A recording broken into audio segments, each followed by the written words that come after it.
Welcome to this video on acute otitis media and its complications. Before we begin, consider the following questions. What is acute otitis media and what are the potential complications of this? What are the 6 parts of the temporal bone and how do these influence the spread of acute otitis media? And how do we treat acute otitis media and mastoiditis? Acute otitis media is an infection of the middle ear, typically occurring after an upper respiratory tract infection, where pathogens migrate through the eustachian tube into the middle ear space. The condition is characterized by pain, fever, and sometimes ear discharge if the tympanic membrane perforates. It is usually self-limiting and tends to resolve within 48 hours, but in some cases, the infection may extend beyond the middle ear, leading to serious complications. The complications relate to the anatomical relationship between the middle ear and its surrounding structures, and the complications can be categorized as intratemporal, extratemporal, or intracranial. The temporal bone is divided into 6 constituent parts, and the likelihood of each of these parts being affected by acute otitis media relates to their proximity to the middle ear and the extent of their pneumatization. Closer, more pneumatized parts provide an easy route of spread. As pus collects within the middle ear space, it can become pressurized and results in perforation of the eardrum, resulting in otorrhea and a conductive hearing loss. The infection can also directly affect middle ear structures, such as the facial nerve, resulting in paresis. The mastoid segment of the temporal bone is in continuity with the middle ear space, via the additus and antrum. Pus can therefore easily spread here, resulting in mastoiditis. Structures adjacent to the mastoid, such as the sigmoid sinus or the mastoid emissary vein, can become inflamed or thrombosed. The pus can continue to spread and breach the lateral cortex, resulting in a post-auricular subperiosteal abscess. The petrous temporal bone houses the inner ear, and infections can spread directly into this, resulting in suppurative labyrinthitis and a sensory hearing loss and/or vertigo. A well-pneumatized petrous segment may allow pus to extend and collect in an area called the petrous apex, which is the most medial aspect of the temporal bone. This area is closely related to Dorello's canal containing the abducens nerve and the trigeminal ganglion. As such, patients with petrous apicitis may develop trigeminal pain and an abducens nerve palsy in addition to a discharging ear. This triad is known as Gradenigo syndrome and is well described in textbooks, though thanks to modern broad-spectrum antibiotics is rarely seen in clinical practice. The zygomatic part of the temporal bone can sometimes present a route for infection to spread, particularly if it is well pneumatized.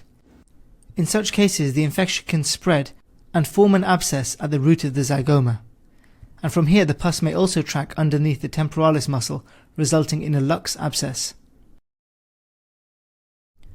The tympanic part of the temporal bone surrounds the external auditory canal. The notcha rivinus is a normal defect in the superior aspect of the annular ring, and is thought to be a potential route for pus to spread along the posterior superior external auditory canal and then underneath the temporalis muscle, forming a lux abscess. Finally, the squamous temporal bone and the styloid process are not typically implicated in acute otitis media, as they are not well pneumatized. Intracranial complications can occur when infections spread from the temporal bone to intracranial structures. This could be through a pre-existing defect in the tegmen tympani, seen in approximately 20% of people, or as a result of tegmen erosion secondary to the infection. As bacteria enter the intercranial space, this can cause meningitis, a subdural or extradural abscess, or rarely brain abscesses. Extratemporal complications include infections spreading from the temporal bone to the soft tissues of the head and neck. A subperiosteal abscess is formed when infection breaks through the lateral cortex of the mastoid bone, resulting in a swelling behind the ear.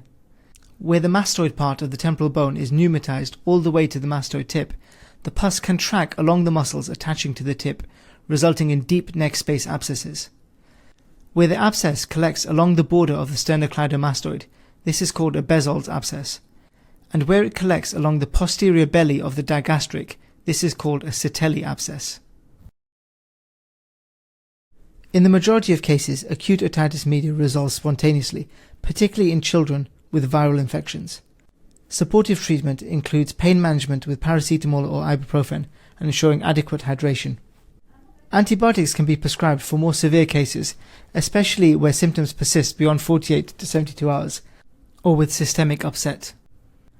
In patients not responding to oral antibiotics, or with patients who are acutely unwell, intravenous antibiotics to cover common pathogens such as Streptococcus pneumoniae and Haemophilus influenzae can be used.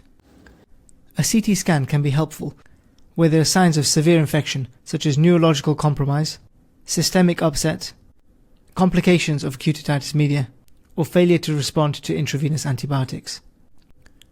Treatment can be escalated to involve surgical options such as a myringotomy and grommet insertion to drain any purulent middle ear collection.